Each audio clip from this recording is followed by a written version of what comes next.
वृषभनाथ तुम तीर्थंकर वन, आदिनाथ पद प्राप्त किया। असीम आदिक सट कर मौसे, प्रजाजनों को ज्ञान दिया। इस धरती पर प्रथम आपने, धर्म ध्वजा को फहराया। उसी ध्वजा की छत्र छाओ में, मैं तुम सावन ने आया। बोले केवल कमलापति देवादेव के जार श्री आदिनाथ भगवान की, श्री शांतिनाथ भगवान की, 24 शंकर भगवान की, आचार्य प्रवर श्री शांति सागर जी महाराज की, गुरुनाम गुरु आचार्य गुरुवर श्री ज्ञान सागर जी महाराज की, संत श्रवणी आचार्य गुरुवर श्री विद्यासागर जी महाराज की, निर्यापक श्रवण मुनि श्री वीर सागर जी महाराज की, मुनि श्री विशाल सागर जी महाराज की,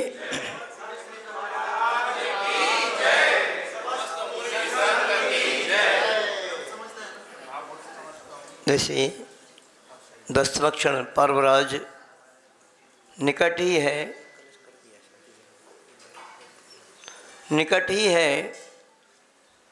कितने दिन बचे हैं? अब 2-3 दिन बचे हैं। हाँ ठीक है, 1-2 दिन पहले से हलचल प्रारंभ हो जाएगी।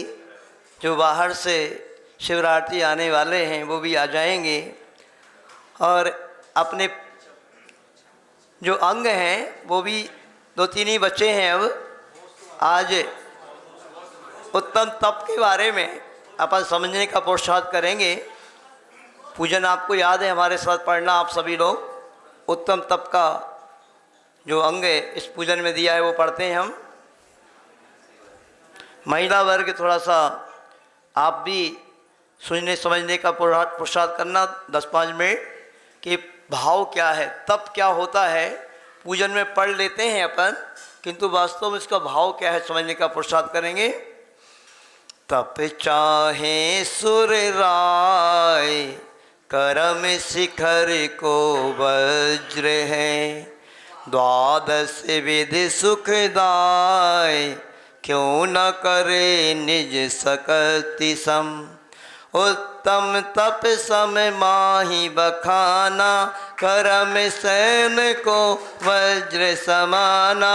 बसो अनादि निगोद मझारा, भूविकलत्रय पशुतन धारा। धारा मनुष्य तन महादुर्लभ, सुकुल आयु निरोगता। श्री जैन वाणी तत्व ज्ञानी, भई विषय पयोगता। अति महादुर्लभ त्याग विषय कसाय, जो तप आदरे। नर भव अनुपम, कनक घर पर मणिमयी कर साधरे। क्या गजब के भाव हैं। जो व्यक्ति तप करते हैं तो कह रहे हैं नर भाव अनुपम कनक घर पर। ये नर भाव कैसा है आपका? अनुपम है, इसकी कोई उपमा नहीं की जा सकती है। कल आपको बताया था कि संयम को कौन धारण कर सकता है? सुरग नरग पशुगत में नाही। संयम भी न स्वर्ग में है, न नरक में है, न पशु में है। संयम को भी मतलब पशु भी संयम धारण कर लेते हैं। वैसे महाव्रत की अपेक्षा, सकल संयम की अपेक्षा वहाँ पे कहा है कि जिस संयम के माध्यम से मुक्ति की प्राप्ति होती है वो पशु नहीं धारण कर सकते। ऐसे तो कभी कभी मनुष्यों से आगे पशु बढ़ जाते हैं। और शंभु द्वीप रमण जो समुद्र है वहाँ पर असंख्यात पशु ऐसे हैं जो पंचम गुणस्थान बढ़ती हैं। 2 प्रतिमा के धारी हैं पशु भी। तो ये सकल संयम की अपेक्षा कहा था वहाँ पर। अब यहाँ पर भी यही कहा जा रहा है कि वास्तव में उस मुक्ति रूपी लक्ष्मी को प्राप्त करने योग जो तप होता है वो मनुष्य ही कर सकता है, और कोई नहीं कर सकता। और यह अवसर आपको प्राप्त हो गया सभी को। आप मनुष्य के नहीं, क्यों भाई, मनुष्य हो ना। किंतु कल हमने कुछ बोला था आपको, क्या बोला था? ये माइक वाले भैया चले गए कि बैठे हैं? बैठे हैं, थोड़ी आवाज़ बढ़ाना है भाई, हल्की सी। पहले सही किया था आपने। कल हमने आपसे कुछ कहा था और ये बहुत सरल पंक्तियां हैं। धर्म करत संसार सुख, धर्म करत निर्वाण, धर्म पंथ साधे बिना, नर तिर्यंच समान। अब यदि आप धर्म नहीं कर रहे हो तो समझ लेना आप कौन हो? त्रियंच हो। बल्कि त्रियंश भी गैवीते हो गए आप, क्योंकि त्रियंश तो इन गुरुओं के उपदेश सुन करके ऐसे कई त्रियंश हुए हैं। सियार हुआ है, तो हाथी हुआ है, तो शेर हुआ है, तो कुत्ता हुआ है, बैल हुआ है। इन्होंने भी इन मुनि महाराज की वाणी को सुन करके अपनी क्षमता के अनुसार कुछ ना कुछ धर्म करने का भाव बनाया। और यदि आप नहीं बनाते हो तो आप पशुओं से भी गए बीते हो गए। तो ऐसा नहीं करना, इस धर्म को अपनी क्षमता के अनुसार किया करो, अपना मन बनाया करो, है ना। और वह मांगलिक अवसर आपके सामने आ रहा है जब वह महापर्व पर्वूषण आपके सामने आने वाले हैं, तो उनमें अपनी अपनी क्षमता के अनुसार जुड़ने का भाव करना। यहाँ पर ये कहा जा रहा है कि नर भाव अनुपम है, और जो व्यक्ति यदि धर्म करेगा तो इस स्वर्ण रूपी जैसे कोई घर हो और उस पर या मंदिर हो, यहाँ तो घर ही बोल रहे हैं, मंदिर पे जैसे मंदिर बन जाता है, और मंदिर पे यदि कलश नहीं चढ़ता है तो मंदिर अधूरा रहता है, मंदिर की उतनी महत्ता नहीं रहती है। उस पर जब शिखर बनता है, उस शिखर बनकर के उसके ऊपर स्वर्ण कलश चलता है, जब कहीं वो मंदिर पूर्ण कहलाता है। ऐसे यहाँ पर कह रहे हैं कि जो व्यक्ति अति महादुर्लभ त्याग विषय, इन विषयों को त्यागना सामान्य काम नहीं होता है। आज सारे के सारे लोग आप इन विषयों में ही लगे हुए हों, और जो व्यक्ति इन विषयों को त्यागने की भावना रखेगा ना, वही व्यक्ति इस पर्वूषण पर्व राज्य के उस विद्योदय शिविर में बैठेगा, और नहीं बैठ सकता कोई। क्यों? ये इन 10 दिनों में अब आपके लिए मुनि महाराज तो तपस्या बहुत करते हैं। देखो, उनके जैसी तपस्या तो आप कर ही नहीं सकते हो। कर सकते हो? कौन कौन व्यक्ति यहाँ पे बैठा है जो 3 बजे रात से उठ जाता हो? ये हाथ खड़ा कर रहे थे ऐसे, हमने क्यों खड़ा कर रहे क्या?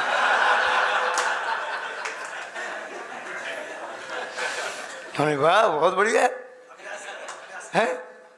3 बजे कौन उठ जाता है? चलो 3:30 बजे। अच्छा 3:30 बजे सोने वाले हम जाएंगे। IT इंजीनियरों की तो यही दशा है, कोई 12, कोई 1, कोई 2, कोई 3, कोई 4-5 बजे भी सोता होगा। हाँ, क्योंकि वो विदेश में तो रात रहती है, वहाँ पे नहीं दिन रहता है। जब यहाँ पे रात रहती है और यहाँ पे रात रहता तो वहाँ दिन रहता है। तो देखो, वो मुनि महाराज 3 बजे उठ जाते हैं, 3:30 बजे उठ जाते हैं। आचार्य भगवान तो 2-2:30 बजे ही उठ जाते हैं, और वो धर्म करने में लग जाते हैं, वह तप करने में लग जाते हैं, तपस्या करने में लग जाते हैं। आप क्या करते हो? वो पूजन में पढ़ते ना अपन, जब अर्ध निशा का सन्नाटा, क्या है? जब अर्ध निशा का सन्नाटा, वन में बनचारी चरते हैं, तब शांत निराकुल तुम तत्वों का करते तप से, तरु तन बरसा की घड़ियों में।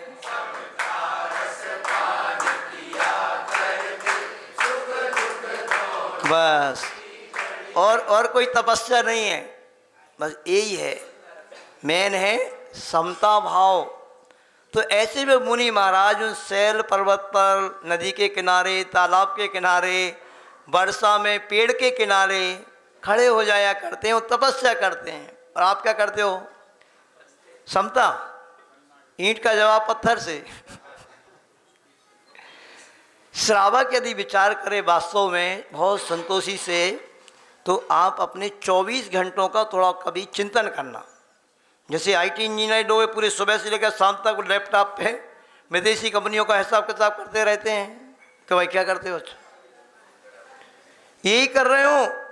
कल स्वाध्याय में चर्चा चल रही थी, ऐसी ऐसी कंपनियां हैं, वाटा कंपनी भी है और जो हिंसक कंपनियां भी हैं। इन कंपनियों का भी जॉब आप लोगों का हो सकता है, किसी का क्या पता। यदि आप जैनी हो, भरी तुम 50 लाख के तुम 25 लाख ले लेना, पैकेज कम कर लेना। बहुत तपस्या नहीं करते तो ये तपस्या कर लेना, पर ऐसी हिंसक कंपनियों में जॉब नहीं करना। नहीं तो ध्यान रखना, पूरा का पूरा उस हिंसा का सहयोगी आप भी बनोगे। अभी बनी आप जॉब ले लो, उनसे पैकेज ले लो ज़्यादा, इसका फल आपको निश्चित नरक ही भोगना पड़ेगा। हिंसा का फल तो नरक ही है, इस पे विचार करना। तो अब सारे इंजीनियर लोगों से कहना है, कभी ऐसी गलती कर भी दी हो, कर भी रहे हो, तो उस पाप के प्रायश्चित करने को ही 10 लक्षण परवा रहे हैं। समझ रहे बात के नहीं? ये धर्म उस पाप का प्रायश्चित ही तो करते हो आप, और क्या करते हो? आपको इतना धर्म नहीं कर रहे हो कि उस धर्म के फलस्वरूप आपको बहुत बड़ा खजाना मिल जाए।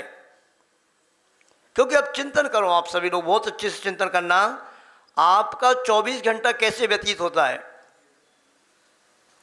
आज चिंतन करना आप लोग, आप कितने बजे उठते हो, उठ करके फिर क्या करते हो, फिर क्या करते हो, फिर क्या करते हो, 24 घंटे में क्या करते हो। मुनि महाराज 3 बजे, वीरसागर जी महाराज को देखना, राइट 3 बजे उठ जाते हैं। 3 बजे उठ करके उत्कृष्ट सागर जी महाराज जी को भी उठा देते हैं। 3 बजे उठना ही पड़ता है उनको भी, अगर नहीं भी चाहें तो भी उठ के प्रतिक्रमण करते हैं। फिर प्रतिक्रमण करने के बाद सीधे खड़े हो जाते हैं। वो भी उत्कृष्ट सागर जी महाराज जी के कारण बैठ के करते हैं प्रतिक्रमण, नहीं तो 3 बजे खड़े हो गए तो सीधे 6 बजे ही उठेंगे। ये उनकी दिनचर्या है। अब खड़े खड़े मुनि महाराज जी तपस्या कर रहे हैं, 3 बजे से प्रारंभ हो गए, और रात को वीर सागर जी महाराज कभी भी कंप्रोमाइज नहीं करते हैं। 9:30 पौने 10 बजे से पहले कभी लेटते नहीं, कितनी भी कोई भी परिस्थिति हो, उपास हो, 2 उपास हो, अंतराय हो, एकासन हो, कुछ भी, मतलब उनकी फिक्स दिनचर्या है। 9:30 पौने 10 बजे से पहले सोना नहीं और 3 बजे उठ जाना। अब सोचो मुनि महाराज क्या करते होंगे। ये भर रहे हैं अपना खजाना, ऐसा खजाना भर रहे हैं कि अब अगले जीवन में हो सकता है, कोई पता नहीं, अगला मनुष्य जीवन प्राप्त करके ही मुक्ति रूपी लक्ष्मी को प्राप्त कर लें। और आप क्या कर रहे हो? ऊंट के मुंह में जीरा। बहुत सारे लोग तो कुछ कर ही नहीं रहे, देखो है ना, बहुत सारे तो कुछ नहीं कर रहे हैं। महाराज जी आ गए, धीरे धीरे अभिषेक में भी संख्या अब कम हो रही है। सुबह की क्लास चलने लगी ना, तो अब वहाँ सुन लेते हो तो मन भर लेते हो, हो गया बस। अब एक जगह कहीं हो गया भाई, जॉब एक जगह मिल गया तो मिल गया। अब धीरे धीरे यहाँ पे संख्या कम हो रही है। बढ़ना चाहिए महाराज जी के समागम में, कि तो धीरे धीरे खिसक गए अब लोग, तो अपना घाटा कर रहे हो। अभी जैसे देखो, जो भी यहाँ पे व्यवस्थापक लोग हैं ना, अभी मैं एक बात बताऊंगा, याद दिला देना, जो अच्छे से बोलते हैं, कुछ करते हैं, खिसक गए सब यहाँ से, वो अपने प्रभु का घाटा कर रहे हैं। और जी अवसर जब आपको प्राप्त होता है दान करने का, धर्म करने का, बोली में कुछ बढ़ चढ़ करके भाग लेने का, जो लोग कुछ तो भाग ही जाते हैं, वो भाग गए कुछ, अरे यहाँ तो बोली लगने लगी, अब यहाँ तो ऐसे अभिषेक होता है, तो ये अपना घाटा कर रहे हैं। ध्यान रखना, अमीश भैया ने बढ़ चढ़ करके 5100 कर दिए ना, 1100 में यदि इनको मौका मिल जाता था ना, तो धर्मात्मा व्यक्ति रोता है, पछताता है कि अरे यार, कहाँ हमें 5100 रुपया हमारा दान राशि के रूप में प्रभु के चरणों में समर्पित होना था, 1100 में मौका मिल गया। अच्छा, कौन कौन व्यक्ति यहाँ पे ऐसे हैं जिनको 1 लाख की बोली मिले तो वो प्रसन्न हो, और 1100 की मिले तो वो पछताए? कौन कौन व्यक्ति यहाँ पे ऐसा है? कोई? देखो, हमारे एक दादाजी पीछे हाथ इशारा कर रहे हैं। धर्मात्मा व्यक्ति ऐसा होता है, ध्यान रखना। एक व्यक्ति कोटा में है, हुकुम काका उनका नाम है, कोटा के। और पूज्य सुधा सागर जी महाराज के सानिध्य में जब कोटा में नसिया जी का मंदिर बना, उसमें जो प्रतिमा विराजमान हुई है, बहुत गजब की प्रतिमा है। कभी आप लोग जाना तो वहाँ पे जाकर के आप उस प्रतिमा के दर्शन करना। ऐसे बिल्कुल बोल रही हो जैसे प्रतिमा। अब जो प्रतिमा आदिनाथ भगवान की प्रतिमा है, हम लोग गए तो ऐसे देखते रह गए। वो प्रतिमा जब पाषाण की यानी प्रतिष्ठा से पहले आई तो उसकी निछावर राशि शायद 1 करोड़ रुपया थी। और जब वो विराजमान हुई, प्रतिष्ठा के बाद विराजमान होना थी, तो महाराज जी ने कहा, हाँ भाई, अब प्रतिमा जी को विराजमान करने का कौन सौभाग्यशाली व्यक्ति अवसर प्राप्त करेगा? लोग बोले, महाराज जी बहुत कुछ नहीं है ना, बहुत हितैषी होते हैं लोग, कुछ करते तो है नहीं है, और कुछ हितैषी और होते हैं, दूसरे के बातों का जमा खर्च करने वाले। तो वो क्यों बोले, महाराज जी जिनकी प्रतिमा है उन्हीं को अवसर दे दिया जाए। तो महाराज जी ने, भाई ठीक है, पूछ लो क्या करना है, कितनी निछावर राशि ले लें उनसे। महाराज जी अब प्रतिमा तो बुलवाई है उनने, इतना तो खर्च किया ही है, और जो उनकी जो भी भावना हो। तो समाज ने कहा, महाराज जी अब इतना पहले दे चुके हैं। अच्छा सही बताना, आप लोग भी यही सोचोगे कि नहीं? क्योंकि मंदिर बनना है भव्य, और प्रतिमा भी जिन्होंने दी है वो व्यक्ति यही सोचता है कि प्रतिमा हमने दी है तो हम ही विराजमान करें। अब ध्यान रखना, जो व्यक्ति प्रतिमा देता है ना, वो प्रतिमा नहीं देता, वो तो पाषाण की प्रतिमा दे रहा है। चौगले जी, जो भी व्यक्ति प्रतिष्ठा से पहले प्रतिमा देता है वो पाषाण की प्रतिमा है। अब वो भगवान कब बनेंगे? भगवान जब बनेंगे जब पंचकल्याणक प्रतिष्ठा हो जाएगी। तो समाज ने कहा, महाराज 11 लाख और ले लो। बस बहुत नहीं, 11 लाख, 1,000 तो पहले ही दे चुके हैं भाई। वो व्यक्ति रोने लगा महाराज जी के सामने, महाराज ऐसा ना करो, भगवान की निछावर राशि यानी पाषाण के भगवान की निछावर राशि 1 करोड़, और अब जो भगवान बन गए साक्षात उनकी राशि 11 लाख। नहीं महाराज, ऐसा अनर्थ नहीं करो, 1 करोड़ 11 लाख।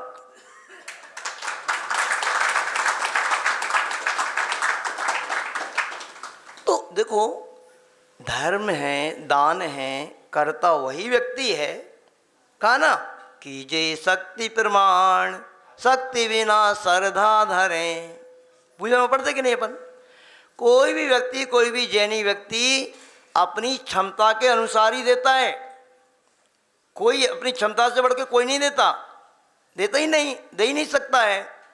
तुम संसार के कार्यों में भरी दे दो, अच्छा फ्लैट मिल जाए तो तुम फ्लैट के दे दोगे अभी, किंतु धर्म के कार्य में नहीं दोगे। तो क्षमता के अनुसार ही दिया जाता है, किंतु क्षमता को कभी भी छिपाना नहीं चाहिए, ये बात ध्यान रखना। यहाँ पे इतने करोड़ करोड़ के व्यक्ति फ्लैट ले रहा है, गाड़ी ले ले तो आप 20, 25, 30 लाख की। जो भी संसार के कार्य करते हो आप, उसका कम से कम आगम में कहा है 10% अवश्य आपको दान करना चाहिए। यहाँ पर मैंने सुना है, जो भी फ्लैट लेता है कोई व्यक्ति, अभी तक इसलिए बुक नहीं हुए थे वो फ्लैट शायद, कि यहाँ पर कुछ मंदिर के लिए भी दान देना पड़ता है, यानी कुछ ऐसा थोड़ा बहुत उसके लिए आप प्रेरणा देते हैं। जो भी है, कुछ नहीं है, वो बहुत सस्ता काम कर रहे हो आप, तो उसका 10% लेना है। वो 10% व्यक्ति को लेना नहीं, आपको देना चाहिए खुशी खुशी। कुछ नहीं दे रहे हो आप, 10% भी जघन्य दे रहे हो। कम से कम श्रावक को कहा है 10% तो जघन्य दान देना ही चाहिए अपनी कमाई का, मतलब जो आपकी कमाई है, आय है, उसमें से 10% देना चाहिए। और मैं कह रहा हूँ यदि 10% भी सारे इंजीनियर दे दें, कोई भी इंजीनियर हैं, व्यापारी हैं, जो भी, इस पूना नगर के लोग, और कहीं बाहर जाने की आवश्यकता नहीं, तो अभी एक ही 2 दिन में आपको खुशखबरी सुनने वाली है। एक इतिहास इस पूना नगर में रचने वाला है। जो कार्रवाई चल रही थी, जो गुरुवर का आशीर्वाद था, और पूना की समाज वो करके दिखाने वाली है। पूरे भारत के लोग इसकी प्रशंसा करेंगे कि हाँ, पूना की समाज ने कोई ऐतिहासिक कार्य किया है। अभी तक कुछ नहीं हुआ था यहाँ पे। यहाँ पर तो आईटी के हब का बोलते हैं, अब आईटी हब बने हैं। यहाँ पर बड़े बड़े मंजिलें बन गई हैं और यहाँ पर हजारों की तादाद में आईटी कंपनी के ऑफिस बने हुए हैं। अभी तक आपने यही किया, कंपनियों ने ऑफिस बनवाए और आप लोगों ने अपना फ्लैट बनाया। किंतु कर भला हो भला, ये तो स्वार्थ वृत्ति है। अपना घर बना लेना, अपने परिवार को बसा लेना, उसका पालन पोषण करना, ये काम तो पशु भी करते हैं। कोई भी सामान्य पशु भी हो, वो बच्चों को पैदा करता है तो उनको पालन पोषण करता है। और आपने भी बच्चे पैदा किए, परिवार बनाया, घर बसाया, तो आप उसके लिए फ्लैट ले रहे हैं, गाड़ी ले रहे हैं, बंगला ले रहे हैं, सब कुछ फैसिलिटी दे रहे हो इंजीनियर लोगों। तो ये कोई आप किसी पे थराई नहीं कर रहे हो। आप समझना, बुरा नहीं मानना, हम थोड़े बुंदेलखंडी ठेठ भाषा में बोलते हैं। इंग्लिश हम पढ़े नहीं भाई, बड़े महाराज जी इंग्लिश बोलते हैं क्योंकि उन्होंने इंजीनियरिंग की है। हमने तो सोशलॉजी से एमए किया है, तो हमारी इंग्लिश उतनी अच्छी नहीं है, हम इंग्लिश में तो बोलते नहीं। हम सीधे आपको ठेठ बुंदेलखंडी में बोलते हैं और हमारा बोलने का भाव जो अंदर से बिल्कुल बिल्कुल बिल्कुल निर्दोष रहेगा। हमारी कोई लोभ लालच नहीं है आपके लिए, अंदर का भाव रहता है। देखना है आपसे, बस यही बात मैं कहूँगा आपसे। तो अपनी क्षमता के अनुसार ही व्यक्ति देता है, उसको देना चाहिए। 10% यदि कोई व्यक्ति दे रहा है दान, तो जघन्य दान है। मध्यम दान कम से कम 17% कहा है, और उत्तम दान 25% कहा है। ये देना चाहिए। और जो व्यक्ति रहता है, धर्मात्मा व्यक्ति रहता है, वो देता है और कभी उसके जीवन में कोई कमी नहीं आएगी। ध्यान रखना, दान को कभी भी खर्च नहीं मानना कोई भी व्यक्ति, है ना। दान की चर्चा कल आएगी, कल हम आपको बताएंगे। सिर्फ इतना बताना चाह रहे हैं कि आचार्य गुरुवर विद्यासागर जी महाराज कहते हैं, कोई भी व्यक्ति बनिया जैन व्यक्ति यदि दान देता है ना, तो कैसे देता है? चौगले जी कैसे देता है? आचार्य भगवान ने एक बार कहा था, कभी आप लोगों ने देखा हो गांव देहात में जब मथानी से दही को भाया जाता था और उसमें से नवनीत निकलता था, और नवनीत का वो गोला छाछ में जब गोला बन कर के, अब महिलाएं आईटी इंजीनियर की महिलाएं हैं, तो इन्हें क्या देखा है भी, पुरानी कोई सास बात होगी आपकी तो न देखा होगा, सासू भाई ने पूछना। तो वो नवनीत का जो गोला हुआ करता है, वो नवनीत का गोला उस छाछ में कितना डूबा रहता है? चौगली देखा कभी आपने? लगभग 90% तो अंदर रहता है, सिर्फ 10% ऊपर रहता है। ऐसी है ना, दूज की चांद की भांति ऊपर दिखता है। तो आचार्य श्री कहते हैं बस बनिया लोग इतना ही दान करते हैं। समझ गए? 90% तो अंदर है, मुश्किल से तुम 10% भी नहीं करते हो। अगर मैं गारंटी दे रहा हूं, अगर पूरे इस भारत के लोग, क्या पुणे के लोग 10% भी दान दे दें अपनी कमाई का, तो पूना के चारों कोनों में 4 हॉस्टल अभी बन सकते हैं। कोई किसी बात की कुछ करने की जरूरत ही नहीं। किंतु इस परिभाषा को जैनी लोगों ने अभी तक समझा नहीं। श्वेतांबर समाज में ये सिस्टम है। श्वेतांबर समाज क्या करती है, आप ध्यान रखना, वो अपने व्यापार करते हैं ना, उस व्यापार में एक पार्टनर बनाते हैं। प्राय करके लोग अपने टैक्स वैक्स को बचाने के लिए फर्म एक ही है, पार्टनर पत्नी को भी बना लेंगे, भाई को भी बना लेंगे, और कई नौकर को भी बना लेते हैं वो पार्टनर। देखा कई जगह ऐसे करते हैं। किंतु श्वेतांबर समाज में इनकी बहुत अच्छी बात लगी, यानी ये वो उनकी एक पद्धति है। कहा तो धर्म ऐसे ही है, वो एक प्रभु को पार्टनर बनाते हैं।